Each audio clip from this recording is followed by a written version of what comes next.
Chapitre 20. Observation du réel. L'étude des mondes de l'univers satisfera votre esprit qui aspire aujourd'hui à connaître la vérité. Mais l'homme ne peut comprendre que ce qui lui est donné de voir. Or, il s'aveugle lorsqu'il développe ses facultés dans une seule discipline, parce qu'il ne peut plus percevoir l'ensemble des réalités. Il peut alors devenir excessif et dangereux, car, occupé par ce qu'il fait, son esprit ne peut plus définir ce que doit être la conduite de l'homme. Le bon sens le quitte, et la déraison l'emporte bien souvent. Il est donc utile que je vous montre les astres tels qu'ils sont, et comme personne ne les a encore imaginés. Après quoi, vous saurez que le monde terrestre appartient au nombre des mondes célestes, qu'il convient de connaître pour savoir qui nous sommes et comment nous devons vivre sur notre terre bien-aimée. Définition du réel. Mais il est fort difficile d'expliquer les choses célestes avec les mots du vocabulaire. En effet, tant que l'homme ignore que tous les astres du ciel sont des aimants, des corps solides par conséquent, qui naissent à partir d'autres aimants, et que leur activité est la force unique de l'univers, on ne trouve pas toujours les mots correspondants dans son vocabulaire. Pour y remédier, composons ce petit lexique qui facilitera la compréhension. Matière, éther subtil ou essence qui constitue l'espace et les masses. Galaxie, roue composée de masses aimantées. Masse, particules et astres. Particules, aimant le plus petit, constitué d'essence. Astre, aimant le plus grand, constitué de particules. Aimant, masse métallique dotée d'une activité électromagnétique, comprenant magnétosphère, ligne de force, anneau.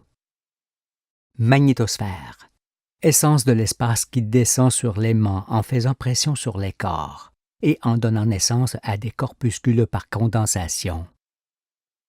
Ligne de force, boucle formée par les électrons qui quittent l'hémisphère nord et reviennent sur l'hémisphère sud de l'aimant en passant dans l'espace. Anneau, cercle d'électrons en orbite autour de l'aimant et provenant des lignes de force. Il est constitué de deux parties côte à côte, tournant en sens inverse. Électromagnétisme, étude de l'activité des masses aimantées, que sont les particules et les astres. Électricité, courant de la matière, magnétosphère, ligne de force, anneau. Champ magnétique, espace dans lequel l'activité de l'aimant se fait sentir. Force, énergie, mouvement de la matière. Temps, perception humaine de la durée des phénomènes. Temps terrestre, les 24 divisions, heures, de la rotation de la Terre sur son axe et les 12 divisions, mois, de sa révolution, années, autour du Soleil, servant à mesurer la durée des phénomènes. Vitesse, allure de déplacement ou de transformation d'un corps, pouvant être mesurée en temps terrestre. Espace, volume d'essence, permettant existence et distance des masses. Intégration, essence devenant masse. Désintégration, masse redevenant essence. Pesanteur, corps accusant la pression magnétosphérique. Apesanteur, corps échappant à la pression magnétosphérique. Antipesanteur, corps s'élevant contre la pression magnétosphérique. Étoile, aimant principal activé par ses aimants secondaires. Planète, aimant secondaire évoluant autour de l'aimant principal.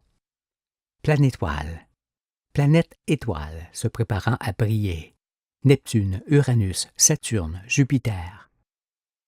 Satellite, petit d'une planétoile évoluant autour de celle-ci en la sollicitant. Nova, planétoile venant de s'éclairer. Nébuleuse, nuage de vapeur, de brume et de cristaux s'éloignant d'une nova. Chambardement, bouleversement créé dans la famille d'une nova, changement de position des planètes. Onde, vibrations diverses occasionnées dans l'essence, les fluides et les solides. Astéroïde, corps solide évoluant dans l'espace et arraché aux astres lors de collisions ou d'explosions volcaniques. nuages galactiques, poussière, fumée et vapeur provenant du travail et de la fin des astres. Créature, être créé par l'Esprit céleste à partir des astres. Esprit céleste, souffle de Dieu qui crée et anime les êtres. Homme, ange en formation. Âme, écriture du vécu, destinée à la vie éternelle. Ange, homme éclairé, soumis à son Créateur. Dieu, être suprême, créateur et maître de son univers. Ces mots éclairent l'esprit car, tirés du réel, ils montrent que l'univers est une immense force dotée d'intelligence et de raison.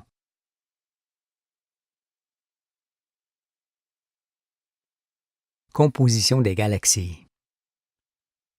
Consacrée aux formations célestes et terrestres. La deuxième partie du livre démontrera que chaque étoile éclaire son propre monde et qu'elle brille grâce à ses astres. On saura alors qu'une galaxie a une composition de sphères métalliques aimantées, entourées ou pas d'un manteau, qui ont une activité variable selon qu'il s'agit d'un satellite, d'une planète ou d'une étoile. Elle est un corps composé qui n'est pas figé mais toujours en travail, sans quoi elle n'aurait aucune possibilité d'existence. Ce travail est la continuelle intégration, désintégration de la matière que nous avons évoquée, nous montrant par ailleurs que le volume de l'univers est entièrement fait d'essence. Car il va de soi que ce mouvement de matière ne peut se faire que dans l'espace, où cette matière est prise et restituée. L'univers comprend à la fois l'essence de l'espace et les galaxies sans nombre qui trouvent corps grâce à cette essence. L'essence est donc la matière. Les galaxies, au milieu desquelles nous avons précédemment évolué, sont ainsi comparables à des troupeaux d'astres qui pèsent tranquillement cette essence qui sert à les former et à entretenir leur perpétuel renouvellement. Mais si dans un troupeau quelconque, il y a plus de naissance que de disparition, ce troupeau grandit d'autant, et le contraire se produit s'il y a plus de disparition que de naissance. Par conséquent, si ces deux phénomènes contraires ne sont pas d'égale importance, le troupeau grandit ou diminue. Mais s'il y a équivalence des naissances et des disparitions, le troupeau reste tel qu'il est. Un troupeau peut ainsi diminuer plus ou moins vite et augmenter ensuite. Il en est de même pour les galaxies qui se nourrissent de l'essence de l'espace. Il suffit alors d'en saisir une pour toutes les saisir, parce que l'activité électromagnétique ne permet pas l'existence de galaxies de nature différente. Une galaxie renferme aussi des nuages de cristaux de glace, de poussières diverses et de fumée, ainsi que de nombreux corps errants, tels les comètes et les météorites. Ces nuages et ces corps ne sont nullement l'origine des astres, comme l'enseignent les astronomes, mais les conséquences de leur travail et de leur disparition. S'ils ne sortent de la galaxie, ce n'est point parce qu'ils sont attirés par les astres qui la composent, mais parce que l'immense magnétosphère générale qui entoure la galaxie fait pression sur tous les corps qu'elle renferme. Cela sera démontré, car c'est grâce à la magnétosphère des astres que l'on pèse. Ceci nous montre qu'il ne faut pas se tromper de côté sur l'origine des formations. Sinon on devient semblable à ceux qui ne démontrent que leur stupidité lorsqu'ils disent que ce sont les nuages de la galaxie qui donnent naissance aux étoiles. Dans l'inversion de la réalité, ils n'ont pas leur pareil. Car a-t-on jamais vu la fumée, les nuages, être la cause du feu, les étoiles? Un nuage de fumée est la conséquence du feu et non la cause. Je vous le dis, s'ils s'imaginaient qu'il existe des astres carrés, ils finiraient par prouver leur existence, comme ils prouvent avec de longs mensonges le commencement et la fin de l'univers. Mais avant d'étudier la naissance des astres, leur mouvement régulier, et voir comment ils s'échauffent, se développent, forment leur manteau, ainsi que les continents, l'eau, les volcans et l'atmosphère. Il faut d'abord s'apercevoir, avec l'intégration, désintégration perpétuelle de la matière, que l'univers n'est nullement chaotique comme le prétendent les savants, mais qu'il est au contraire stable, calme et d'une grande subtilité d'existence. Car tout ce qui est masse, les galaxies, est matière intégrée, et tout ce qui n'est pas masse, l'espace, est matière désintégrée. Il est stable par conséquent, car il y a autant de matière qui s'intègre que de matière qui se désintègre dans un même mouvement. C'est pourquoi seul l'équilibre, l'harmonie et la constance règnent dans l'univers.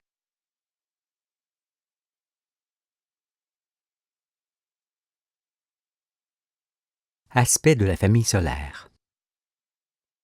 Pour avoir une meilleure vue d'ensemble de l'activité céleste, sachons que le Soleil avec ses astres, les planètes, était, dans les temps fort reculés, semblable à Jupiter avec ses satellites qui l'entourent.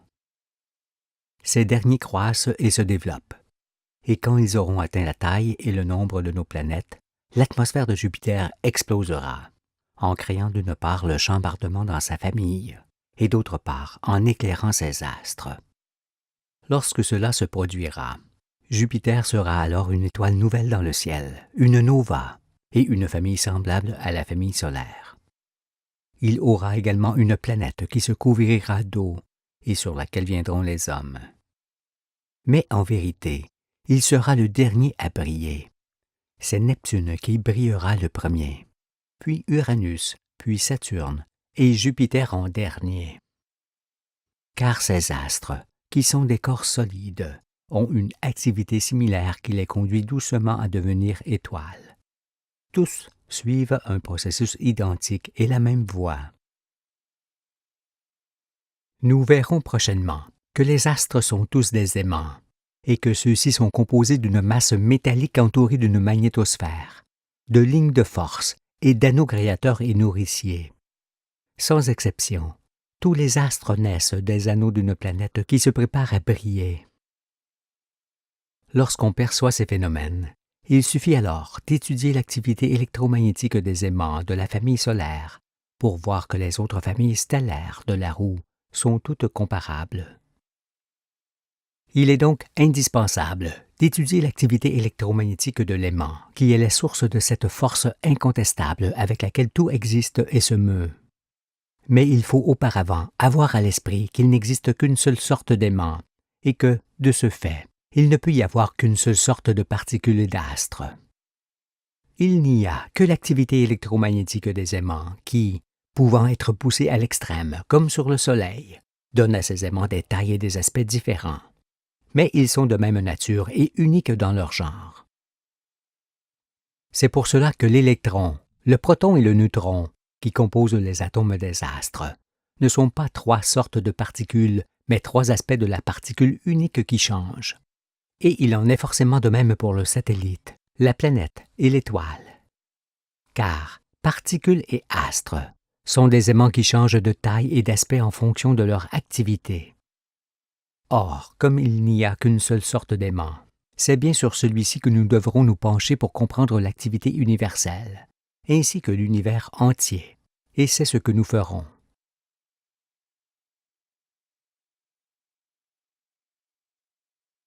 Le courant créatif. Mais, pour pouvoir nous approcher de l'activité des aimants, il convient de remarquer d'abord que les choses existent dans un ordre qui n'est point réversible. Par exemple, l'enfant grandit pour devenir adulte, comme le fait aussi le petit satellite, et non le contraire. De même, c'est la planète qui devient étoile et non l'étoile qui devient planète. Pareillement, les étoiles s'en vont irrésistiblement vers le cœur de la roue et l'ordre demeure en elle. Et l'image de la galaxie nous montre que l'essence de l'espace descend sur elle, puis en remonte, en lui donnant corps. Pour qu'il y ait existence, il faut donc qu'il y ait courant de matière. Or, tout est sujet à courant. Toute existence est à l'image d'un fleuve, dont le courant est formé par ce qui l'alimente d'un côté et le consomme de l'autre.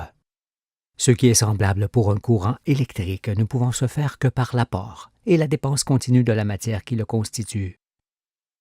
Des observations minutieuses nous montreront toujours que chaque chose existe par le phénomène d'apport et de dépense, n'appartenant qu'au courant que voici. Ici est représenté symboliquement le principe d'existence de tout corps fluide ou solide, organique ou inorganique. Cela concerne la galaxie entière avec tout ce qu'elle renferme, qui est en soi un corps composé se trouvant toujours entre l'apport et la dépense de la matière qui le constitue. Toute chose existe par ce phénomène simple et évident. Rien n'y est étranger, et tout en vit. On peut voir aussi à travers cette image l'inspiration et l'expiration des êtres, ou bien l'apport et la dépense des aliments qui les maintiennent en vie. On peut également imaginer la pluie dans l'apport, le fleuve dans le corps et la mer dans la dépense. On peut encore se représenter la figure en position verticale et voir en elle un arbre avec ses racines dans l'apport et ses feuillages dans la dépense des substances lui donnant corps. Mais si l'on imagine qu'il s'agit d'un fleuve et que l'eau qui coule s'est glacée en partie, on remarque que les parties fluides se sont partiellement solidifiées et que le restant de l'eau qui coule au contact de la glace fera augmenter le volume de cette glace, en supposant que le froid persiste ou augmente. On constate alors que les parties qui forment ce courant peuvent être fluides ou solides, selon les conditions de température, et que les parties fluides peuvent augmenter le volume de la partie solide, sur laquelle elles se soudent par un incessant apport. Ce qui, comme nous le verrons, est également le principe d'existence du satellite, car celui-ci naît de l'anneau d'une planète, et cet anneau, qui est un courant, le fait grandir ensuite de la même façon.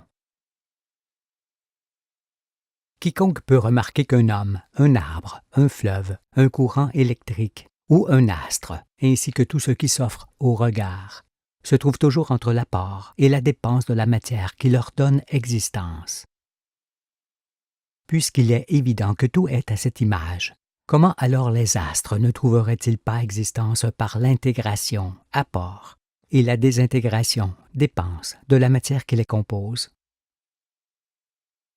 Le sens de ce courant universel, montré par la figure, est aussi l'origine du masculin, féminin, qui sont les deux parties inverses et complémentaires avec lesquelles s'effectue l'existence et le prolongement des mondes.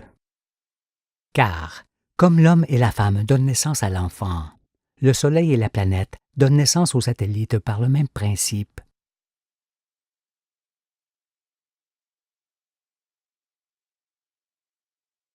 Intégration, désintégration. Un astre est un aimant qui s'intègre d'abord par un apport de matière de l'espace plus grand que la dépense, et se désintègre ensuite par une dépense plus grande que l'apport. Jupiter deviendra comme le Soleil. Pour l'instant, il reçoit davantage de matière qu'il n'en dépense par son échauffement, et il croît. Quand il brillera comme le Soleil, c'est-à-dire quand sa masse commencera à se désintégrer, il dépensera davantage de matière qu'il n'en recevra. Sa masse diminuera alors lentement, comme voici.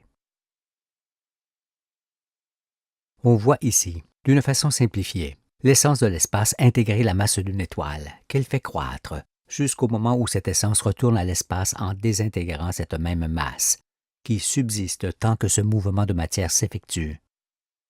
La croissance d'un astre s'avère alors limitée, car elle passe par un seuil, une limite, qui amène sa désintégration. Ce seuil est l'explosion de l'atmosphère qui déclenche le processus de désintégration de la masse, faisant que l'astre est désormais une étoile. Pour que nous puissions saisir les détails d'information, je montre d'abord le contexte dans lequel se trouve la famille solaire que nous allons étudier.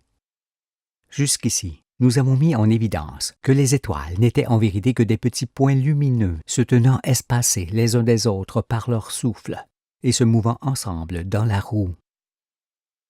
Or, pour que les étoiles et leurs astres soient animés de mouvements doux et réguliers, comme le mouvement de rotation de la Terre qui tourne doucement et régulièrement, il est nécessaire que ces astres aient une densité et une inertie considérables, qui ne peut leur être donnée que par une masse métallique. Cette masse, qui est du ferro-nickel, est le noyau aimanté qui occupe quasiment tout le volume des planètes, telle la Terre, et qui se trouve aussi au centre des planétoiles, telles Jupiter, et des étoiles, telles le Soleil. Contrairement à ce qui se dit, et bien que cela puisse vous étonner, sachez que la taille du noyau de la Terre n'est guère inférieure à la taille du noyau de Jupiter, et que le noyau de ce dernier n'est guère inférieur à celui du Soleil, qui, en raison de sa jeunesse, est l'un des plus gros noyaux existants dans la galaxie.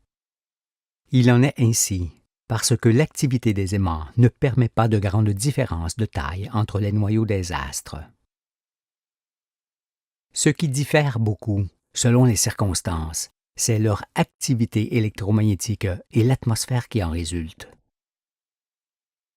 C'est pourquoi il faut veiller à ne pas confondre le globe atmosphérique de Jupiter ou du Soleil avec leur masse métallique. Sinon, on risque de devenir scientifique et d'affirmer qu'il existe de grandes différences dans la taille et la nature des astres, et que plusieurs d'entre eux, notamment les étoiles, ont des dimensions monstrueuses. En raison de sa jeunesse, le Soleil est encore une petite étoile qui deviendra grande, puis géante, au fur et à mesure de son ascension qui l'amènera au cœur de la roue, où elle s'éteindra, telle une chandelle qui s'est entièrement consumée. Toutefois, durant sa vie, ce n'est pas sa masse, mais son globe lumineux et apparent qui augmentera considérablement de taille. Cela par décroissance de son activité, due à ces planétoiles qui le quitteront tour à tour lorsqu'elles se seront éclairées comme lui.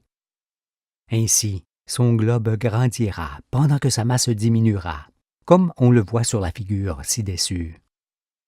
Il en est de même pour toutes les étoiles qui changent constamment d'activité, de taille et d'inertie. Le Soleil était antérieurement comme Jupiter, et il s'est éclairé il y a un peu moins de 200 000 ans. Ce qui n'est pas son âge, certes, puisqu'il l'était avant cela en formation avec ses astres. Mais c'est l'âge du début des ères et du début de la création que l'on entend à partir du jour où il s'est éclairé.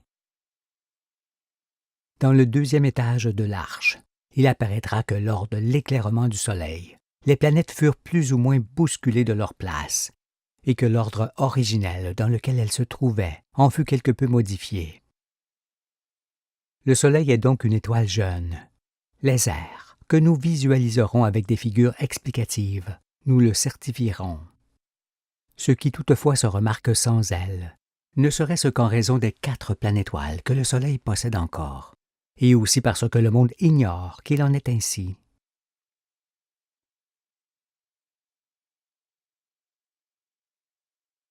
Le cheminement des étoiles. Contrairement à ce que l'on entend dire, le Soleil n'est pas une étoile isolée, loin s'en faut. Par ailleurs, il ne faut point voir sa masse d'un côté et celle de ses planètes de l'autre, car la masse solaire et les masses planétaires sont liées ensemble par des attaches matérielles, qui sont les magnétosphères, les lignes de force et les anneaux. Par conséquent, la masse de la famille solaire est une et considérable.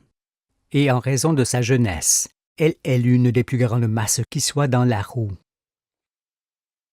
Cela étant, on comprend qu'en raison de la grande force centrifuge qui s'opère sur les astres par la rotation de la galaxie sur son axe, les étoiles jeunes et lourdes en masse, comme la famille solaire, descendent forcément vers le bord de la roue avant de remonter vers le cœur de celle-ci, où elles s'évanouissent.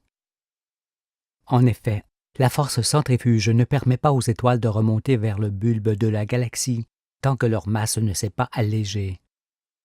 Or, et ainsi qu'on l'a dit, celle-ci s'allège au fur et à mesure que leur planétoile les quitte en devenant étoiles elles-mêmes.